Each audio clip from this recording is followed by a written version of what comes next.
This is happiness, to be everything at once. Be unblinded, be unlearned, be unbridled and unburned.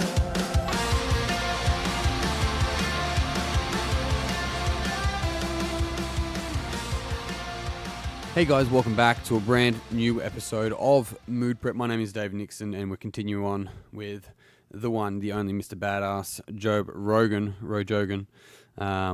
and his 10 Rules for Life, which I mentioned yesterday, although it's not word for word, but I'm pretty sure it's basically derived from Evan Carmichael, his 10 Rules for Life based on Joe Rogan.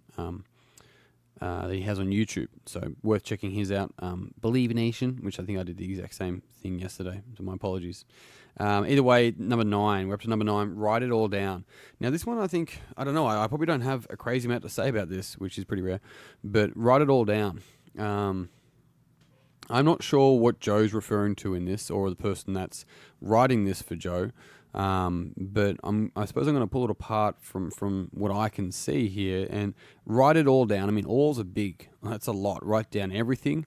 I'm going to talk today about, I suppose, the power that something like journaling has and the different variations of that.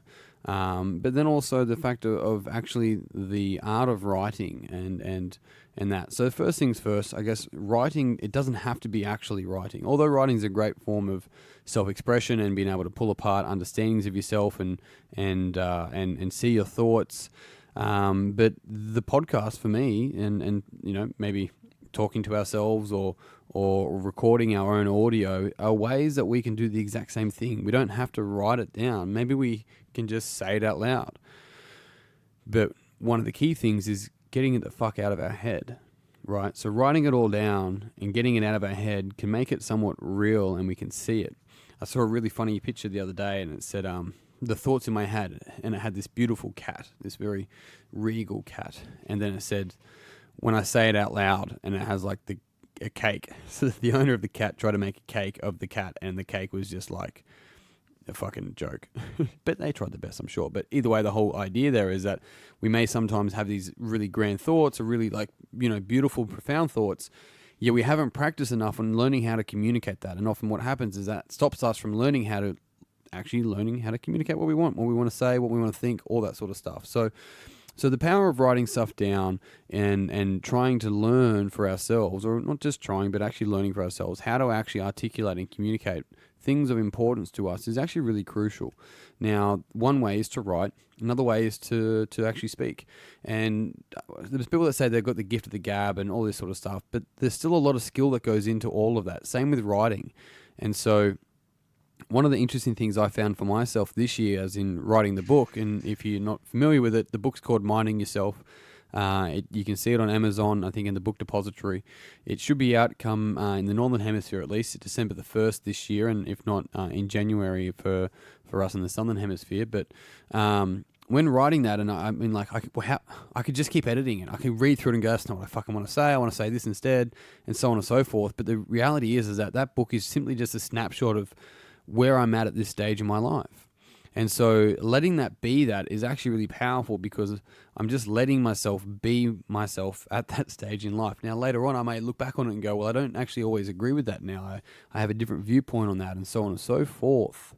But that's the key word there, forth. It's just moving forward. We allow ourselves to do that. But if we never learn how to write things down, if we never learn how to flesh out our own thoughts, then we never actually really experience is I think, therefore I am. It's like, well, yes, you think, therefore you are, but also how do you actually learn how to articulate your thoughts? Because speech, whether it be in writing or in actual speech, is one of the most powerful ways to get our thoughts, I suppose, like formed in an information way. And so my encouragement is to do some sort of journaling, some sort of verbal, audio like this. Like I podcast for 5 days a week, right?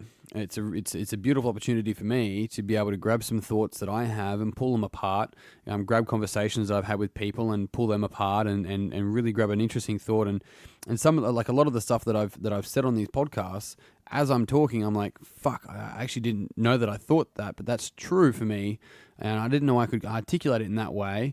And other times I'm like, fuck, I'm not sure how to say this, and so I'm learning how to really get that thought out. And that has served me in so many ways. And one of the key things, which people may not realize, it served me in ways that I can actually listen better, right? And so being able to get my thoughts out and realizing that it takes me some time to figure out my thoughts is that I give other people time to figure out theirs. I'm not just expecting people to know exactly what they want to say all the time. I'm giving people time because they've got to figure out and they've got to work through their thoughts. I'm patient with myself, therefore I'm patient with them, right? And so the same thing with journaling. It's like, oh, I don't know how to journal. Do I do it this way? Do it that way? It's just like, you just do it. There's no right way. There's no wrong way. You just get it out. It doesn't have to be, dear diary, today I am writing because, like it can be if you want to do it like that, Babysitters Club style. But I'm more so talking journaling is simply going, okay, I'm going to put my pen onto the paper and what are the words that are in my mind? You just start writing. If you don't know what to write, literally start writing words. Like you can simply do a word for each letter of the alphabet. Apple, banana, carrot, David, whatever the case might be. And then all of a sudden you might find yourself writing words. The key thing is, once again, motivation, which is to move. You have to start, right? And so the key thing there is it's the art of the start, which is actually another book by Guy Kowalski. So the powerful thing through all of this is the skills that we get, right, from writing it all down, and the skills that we get from being able to communicate it and speak it to the world, or at least to us, to ourselves. And the development of self-expression is one of the most powerful things that we can actually build, because then we learn how to truly communicate with the world. We learn how we can really learn to make sure that we're communicating our own message to the world. And the flip side of that is that we then really truly want to know other people's messages. What are they trying to say? What are they actually trying to get to? Well, you said this. What are you, how are you using that word?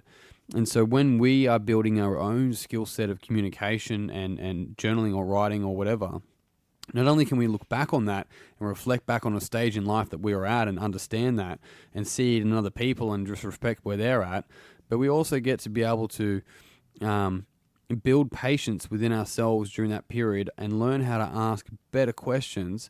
And the power, once again, of that is making sure we can ask better questions of other people, right, to help them understand themselves better.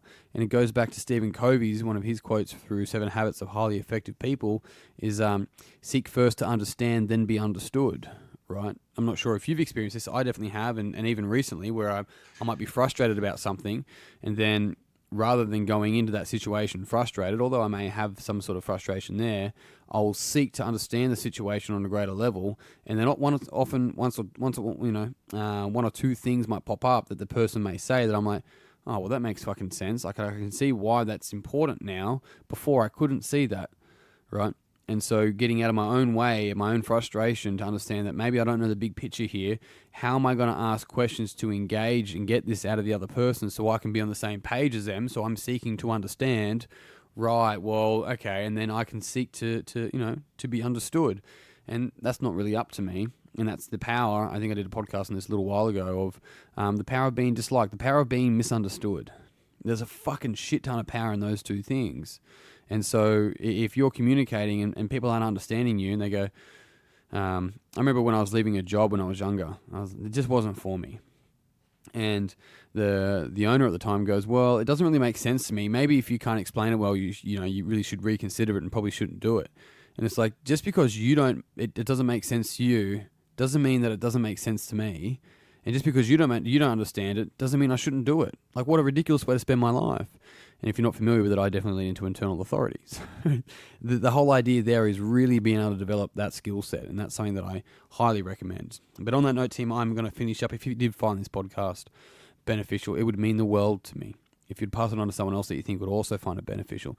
If you haven't already, then make sure you jump on Mood Prep Community on Facebook. Just do it by searching Facebook Community on Facebook Community. Mood Prep Community on Facebook. I'm looking at Facebook now, could you tell? And then from there, my other recommendation is to check out the Red Pill Project. Now, it's going to be starting this Sunday, then it won't be ready to go again for another 10 weeks, and it's going to double in price by then as well. So the Red Pill Project is basically a 10-week course where it's my complete product. It's everything that I put into one product. It's basically a life overhaul, really. So if people are ready to sort of tinker with something that and see parts of themselves that maybe they're really challenging and they want to get out of their own way, they want to see their self-limiting beliefs and frames, learn a lot more about personality types, basically step on away from or a meta to above and about what we call beyond the matrix, then this is what it's for. So all the details are in there if you'd like to check it out. I'd love to have a chat with you. Otherwise, team, that's me done for today. Until tomorrow, peace and pizza, kick today in the dick, and slay the dragon. I'll see you soon. Happiness to be everything at once. Be unblinded, be unlearned, be unbridled and unburned.